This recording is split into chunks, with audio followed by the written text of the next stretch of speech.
station is under attack. Gather round. Ready, let's go. This is a bit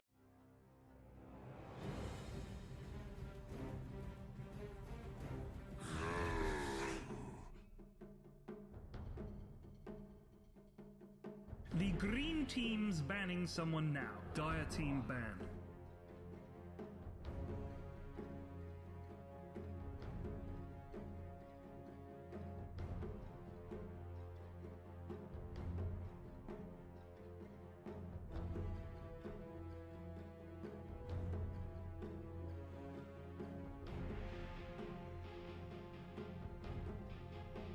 Five seconds remaining.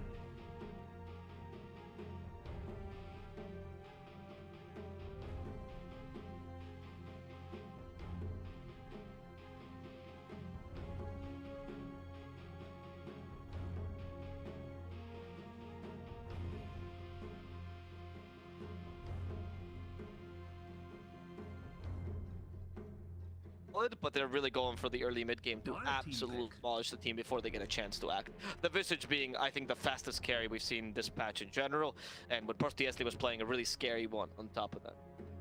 Yeah, it's funny that you mentioned the Void Spirit, of course, because having Lorinov as the opposing mid laner is another big Void Spirit player, maybe one of his better heroes that he currently has in his rotation. So that's going to be a contested hero. I mean, with the first pick Puck, I think we'd expect this to be in the mid lane when it all, comes down to locking in the heroes. As Portiesli are going to go ahead and go for a little bit more of a counter pick now. So Puck is going to be having a bit of a more difficult time to being able to just jump in freely and get off a nice spell combo straight away from level 6, as Lion basically with 2 skill points can completely neutralize the threat, and then you've got the duel to follow up. So it's a very, very, they're kind of setting the trap right now for Askold. I think they've done their research. They know that Askold, when he gets his first power spike, he really likes to play aggressively, and having the Lion there to try and counter you, being there with the instant hex could really just spell disaster here for Fantastic Five. Yeah, I agree. That's one of the most solid counters to Puck. I even like it more than Shadow Shaman due to the ability to follow up with the Earth Spike and not be cancelled whatsoever. Like, Lion is such a low commitment when he goes in. It just goes Hex if you actually try to... Indeed, as it appears that we're just having a small TeamSpeak issue here. Apologies about that one, folks. But he was just going on about how sometimes having the Earth Spike to follow up, not having a channel that those shackles is going to be a bit more beneficial, as we're just going to be trying to re-establish our connection here.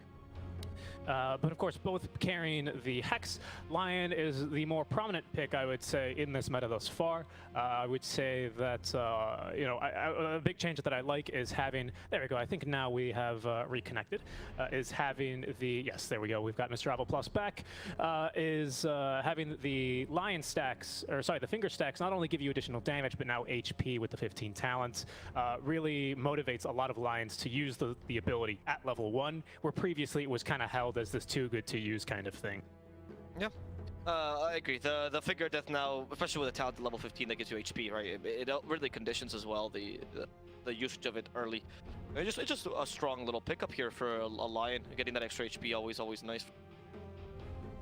Works out here as the next pick for Fantastic 5 is revealed. It's going to be an ET. A good way to take advantage of one of the weaknesses the Lion has, which is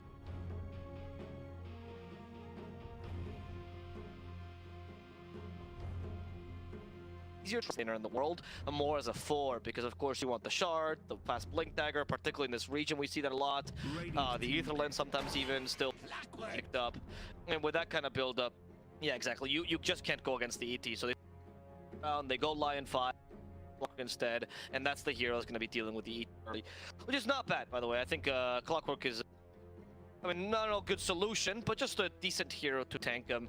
The cogs are very brutal against an AT, takes away all his mana, Battery Assault doesn't let him attack you really easily, he can't really chase after you, and he gives you vision, which is a good way to counter that Spirit Vision as well for the ET. Fantastic 5, okay, they pick up a Tusa now, interesting choice. I guess, agree. Yeah, I just want a Lion and a Clockwork, I want to say his heroes. Yeah, exactly. But before I get into that, I just wanted to add one more thing to your... I liked your support analysis there, because you're completely right. Like, Lion does not want to be anywhere near the ET. Basically, ET, all he does is he gets the bonus damage, and then he just starts running at Lion, and Lion has to run away. There's nothing Lion can do in that matchup, right? It's a lot like playing lane versus a Lycan. Whereas the Clockwork, at least Cogs, Battery Assault even is good enough because ET, especially in the early levels, while he doesn't lack damage, he does lack the attack speed. So getting the Battery Assault procs, even just the single point, is going to neutralize a lot of that early damage that ET will be able to pump out. I agree with you on this Dusa pick. It's a bit of a shocker to me. Not only the Lion Clockwork seem like pretty strong picks, of course, Lion with the mana drain effectively doing damage to the Dusa, which is just an amazing counter to the hero. We also have Visage with the birds, which, you know, they are weak to the Dusa because of the split shot, right? So that is going to be a bit of a weakness, but Visage has really no problem closing the gap either. He's not really known for that. The Familiar is giving him usually the chase and that little bit of lockdown he needs, and then Legion Commander as well to aggro for the duel. So it's a bit of a difficult Dusa game. I'm surprised that they feel confident in picking it. I think the lane is going to be okay for sure, but I think in these fights, we're going to need Dusa to have maybe +1 extra item just to be able to tank through this Lion Clockwork.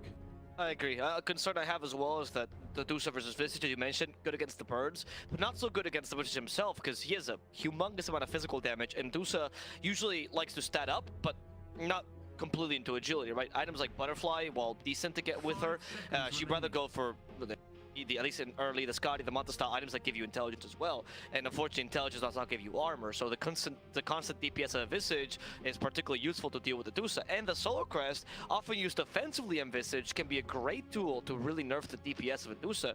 A hero that already struggles to deal a fair amount of damage single target is going to struggle even further with the Solar Crest applied on her. And we've seen this matchup before, like not the Visage Dusa, but similar matchups with like Dusa against NP. Also, NP wins that matchup very easily. Hell, even in some matchups like Dusa against Troll also struggles because of the fact that the heroes that can burst to single target are just better, and they're a solid core-to-core matchup for them. In addition to, of course, the speed Diaz is going to play this game. Final pick for Fantastic Five, it's going to be a Mars. Okay, I guess, Mars Dusa is fine. We've seen the Mars a lot in this region, and they've not given me the utmost confidence. I'm not gonna lie, I don't think the hero's bad, but it's just okay. I feel like a bunch of dispersed heroes. I don't see where the Grimstroke really fits. The ET Mars Puck is kind of decent, I guess. I give a somewhat of a combo here, but the BKB completely counters you, though, on Prostiesli, and they have good heroes to pick up BKB as well. It's okay. I think it's a decent draft. I'm still siding with Prostiesli a bit more, because it's a bit more unique, and there's a bit more character and flavor to it. Oh, we haven't seen the last pick yet. I mean, I'm venturing to agree with you already here, right? But just for the sake of argument, sure. Let's see what they pick. Let me go. What if Fantastic Five run something like the Mars mid, puck off lane, try and combo Inkswell with Illusory Orb, try and run the Mars mid, speed up the game a little bit, just look to go bottom and counter the fast tempo that the Visage normally brings you. Then, of course, you're losing a lot of the puck utility, and then, I don't know. You're totally right, I think, in your analysis, but I think they've got a fighting chance. The early team fight is no joke whatsoever. But again, BKBs, and then you have very little to actually fight with, and you're hoping and praying that you've created enough space for Medusa to start joining fights at that stage. The issue is Dusa, she needs experience to farm, right? She's not dependent on getting the Battle Fury like a lot of other cores are these days. But even when she does have the levels, again, because of the support matchup, she's going to need items. And because of the BKB changes, it's not too bad to go for sometimes like a first or a second item BKB these days. So that timing is going to be even earlier, I think, out from Prostiesli, as they'll go ahead and draft Lauren off the Ember Spirit. It is going to be the mid lane puck for Ascult, as... Lauren off final pick... is the most common counter to the puck, and this shows more once again, right, that they're just going for the strong lanes. Like, they're trying to get the strong lanes, beat the early mid game, and then proceed to demolish the enemy team before they have a chance to answer. Which honestly, I don't mind this idea for them, but it is kind of all in one aspect. And you do have good tools on Fantastic Five to deal with this. The Mars Puck is particularly good in the early game fights before the BKBs, of course, come out. The Dusa is not the slowest hero in the world. Like, yes, she's late game, but she can fight intermittently. ET and Grimstroke will at least make your lane somewhat decent. I don't know. Fantastic Five definitely just seems like the weaker team to me, but looking at the last pick of the draft, I was hoping for a bit more diversity for Prostiesli. I think it's almost kind of even. Prostiesli a bit more defined, though, so I like the comfort picks more here. Yeah, the thing that I like about the post-CSL draft is like you're saying, it is defined. I think we're going to see some pretty, clear delineations of roles, when people want to play, how they want to play, and where they want to play, right? It's going to be the Ember probably joining the Clockwork and ganking with the LC Lion lane, looking to get the ball rolling there for some early duels, try and of the carry game that this is going to be, so that you don't have to depend on your Visage to do just about everything for you here. Exactly. We have seen the Hawk, though, carry games like into the 30-40 minute mark with a Visage or NP before, which are not particularly known for doing. I think when that's your bread and butter, because for some reason the Hawk has decided that's his bread and butter, it becomes you have to be forced to amplify your window opportunity, because you can't always go all in entirely on these. So we'll see. I have a big faith in the Hawk's Visage. I do think it's kind of insane when he played. Yeah, I tend to agree with you. I've only seen one of the games, but it's always a treat to see the Visage. No, but you watched the Monday Night P before, though. I'm sure you've watched the games of the Hawk, and I mean, I'm casted, right? Oh, I think it's cast him as a viewer, though, Richie. You've seen him, and you were like, "Wow, we." I was. As with all of your improv characters, I was like, "Wow, he sure put them in a pickle." Still time to make a cup of tea. I don't want to say you're a big fan of PPD. That's why you say "wowie." That's a common phrase CPD. Aine looking to get a D ward here. He may know there's a ward there. Ladon was there trying to pretend like he gave him the vision. Yeah, he thinks there's a ward there, but again, Ladon doing well for like the counter intel sort of play style here. Is Askold is right, because if he shows himself, then you don't know if it's vision of the tower. Exactly. It's the mind games. Yeah, it's nighttime. It's been reduced, so it's like a bit harder to get in that position. Oh wow, Pasha actually took the Nocturne bottom. Look at him go. Literally, Pasha, they went for the two hardest runes. They will lose the easy rune, but Pasha's like, nah, I'm gonna man fight this ET. He's not taking the rune in front of me, and in the end, it's gonna end up being 2-2. But that's because Pasha didn't let him do the little backdoor thing. 633 still harassing him. Pasha, we still haven't seen a point in anything yet. We'll see if 633 wants to commit. He does not. He sees the Lion, and he may leave retreat. That's the right. Yeah, I like Pasha starting off with the Ring of Protection as well, knowing that the ET is going to do ET things and hit him with the staple gun. So he's just going to go ahead and get a little bit of armor to help himself out a little bit. I'm also curious what his first point is going to be in here. But we're going to have to wait just a bit. Against Seduce is tough, right? Because you kind of want to go for the passive as soon as possible in the lane or press the attack usually. But when you're up against that melee hero, right? When you're up against a ranged hero, sometimes you want overwhelming odds to even out the lane. But if you go overwhelming odds, you're incredibly mono-dependent. They might even need to go for a soul ring. It's not the easiest lane for a Legion. This is not the matchup that she likes to go.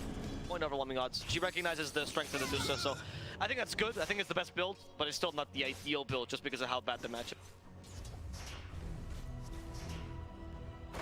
Askold and Lauren off in the mid lane, meeting yet again. Far, just about dead even here in terms of their CS. Ember Puck, a matchup we've seen a couple of times. Ember is going to go for the Sleight of Fist Flame Guard build. Don't really see a point in taking an early point in Searing Chains this time around. I don't think either of your supports really depend on having the Searing Chains for setup. If they do gank, and very good gankers, both of these supports for Pro CSL are, so we'll keep our eyes on any minute 6 rotations, as that's usually when they end up making a play towards the mid lane.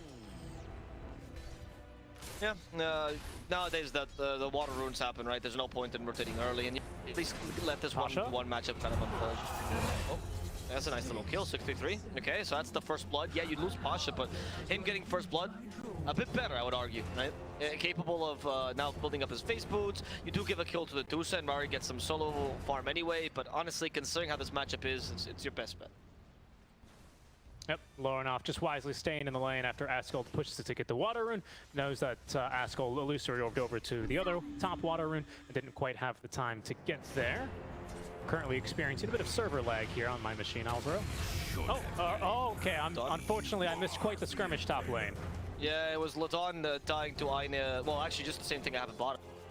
Just a murder-suicide. About a bunch of Romeo and Juliet in this match. Speaking of the classics, he's got him on the mind. The Capulets and what are the other ones? Capulets and the Montagues. I never know how to pronounce. Askold might be looking to rotate bottom. No, he's just going to be stealing a bounty rune instead, actually, here. And Pasha's not going to be too happy about that. Probably the rotation called out immediately, so he's not even going to bother going for the bounty. Instead, just skipping the creep wave. We'll see. It's gonna be, as long as the lane goes okay for Fantastic Five. I do think they have tools in the mid game, so I don't think it's that worrisome as long as they're getting even. The mid lane though is a bit worrisome due to how good the Ember is against the puck and how he can also recover. He's even getting his own stacks. I think Ember might also rotate a bit early. Top lane Nine is still trying to put the pressure. Instead, they're gonna ignore him. The choice to put the Clock against the Mars was a pretty good one to just ensure that the Hawk has at least an okay lane. If it was the Hawk here with that, like, say, a Clockwork or a strong support like that, he would be screwed, right? There's just nothing you can do against Mars. It's a very bad matchup. And Visage is really weak until you get level... But honestly, 5 6. maybe, because Soul Assumption 6, right? Because you need. It's really 6. I mean, Soul Assumption is nice to have, especially because they did drastically reduce the mana cost. So now you can actually spam it quite a bit in the lane, as he's going to put the first point now in the Gravekeeper's Cloak, especially because he actually started off with an old Talisman and the Dual Sage's Mask. It's almost like, you know, he saw you reading a book and he's like, I remember when I could buy a book with these 2 starting items. No, it's true. Askel. Okay, he could be in trouble here. They just dispelled his regen rune with the Flame Guard. They have Sleight of Fist. 3 seconds. That's level 3. Askel should be dead if he guesses correctly. There we go. Nice job by Lauren getting another kill against Askel. Instantly tipping him. We're sparring in both side lanes here. We'll check up top lane where Ina's going to get pushed away. That'll leave Supernova just getting blasted there. But down bottom, Hex into the Earth Spike now for Rari. It's only level 1 Earth Spike, 1-1-1 on Velhor. But Pasha trying and even diving the tier 1 tower, committing for this kill onto Rari, but he guesses incorrectly. As Rari just simply able to juke him, cutting down the tree, popping the healing cell. Pasha going to be forced to TP back to the tier 1 tower. And a lot to do about nothing there. Just plenty of fun skirmishing early on. Are we coordinating plays now? Askel? Oh my god, he got the kill. Lorna. Nice. And it seems like Puck. It was just a Midsummer Night's Dream there to stay alive in the lane. Supernova in the top lane will also die. There's the level 5 power supply. Yep. The Hawk with a Soul Assumption, proving Vichy wrong. Level 5 power spike for Vichy. Well, it was a level 2 Soul Assumption, so he could have done that at level 4. But no, I mean, you're totally right. It's just the opportunity. It doesn't really matter if you get level 3 or not. It's just powerful. Listen, yeah, Alvaro, whenever he feels like getting on my nerves, he just gets out his little pod and he goes boil, toil, and trouble, and he just gets super angry at me, you know. Thanks, that is very true. That's exactly how I do it. Yeah. One more. You're a big fan of Shakespeare. I'm sure we can come up with a couple more in this game. I don't know. I'm starting to lose track, and I don't know if my existence is being questioned. Am I being or not being? Very true. Very true. I do also find myself. Who's not being having a good time? That is, it's Askel in this mid lane. He got beat to the punch by level 6 by Lorinov, who then just wisely immediately goes for the kill as soon as Askel TP's back. So he has to make the walk of shame. Top and bottom lane are also getting incredibly aggressive now in favor of Prostiesli as they take a 3-kill advantage. Here's Ladon ganking early on, but Lorinov is 3 levels ahead of him. Laroon's going to